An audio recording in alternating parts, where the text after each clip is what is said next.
ખૂબ જ દુઃખ. રિષભ પંત કહે છે કે હું રડતો હતો. જી હા મિત્રો, રિષભ પંતે ખુલીને વાત કરતા જણાવ્યું કે કેવી રીતે લોકો તેમને MS ધોની સાથે તુલના કરતા હતા અને આનાથી તેમને દુઃખ થતું હતું.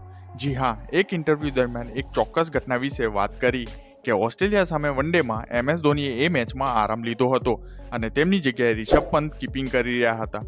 પરંતુ કીપિંગ વખતે તેમણે કેટલીક મોટી ભૂલો કરી હતી અને તેની બીજી બાજુથી એક કેચ અને સ્ટમ્પિંગનો ચાન્સ ચૂકી ગયા હતા.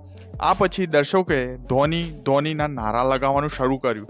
આ બાબત તેમણે ઘણી અસર કરી રહી હતી અને કહ્યું કે મને સમજાતું નથી કે હાલમાં ટીમમાં સામેલ થયેલા યુવાનની સરખામણી આટલા વરિષ્ઠ ખેલાડી સાથે શા માટે કરવામાં આવે છે. કોઈની સરખામણી થવી જોઈએ નહીં. યાર, બધાની સફરમાં ઉતાર ચઢાવ તો આવે જ છે. મને તે સમયે ખૂબ જ ખરાબ લાગ્યું હતું. હું મારા રૂમમાં પાછો જતો હતો અને રડતો હતો. મને લાગતું હતું કે હું 20-21 વર્ષનો છું.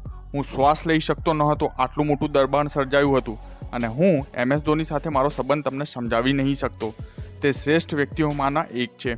મેં તેમની પાસેથી ઘણું શીખ્યું છે અને હું તેમની પાસેથી ખુલીને વાત કરી શકતો હતો. મિત્રો, મને પણ યાદ છે જ્યારે રિષભ પંત શરૂઆતમાં આવ્યા હતા ત્યારે તેમની કીપિંગની કુશળતા પર ઘણી શંકા કરવામાં આવી હતી, પરંતુ હવે દરેક વ્યક્તિ તેમને મિસ કરે છે.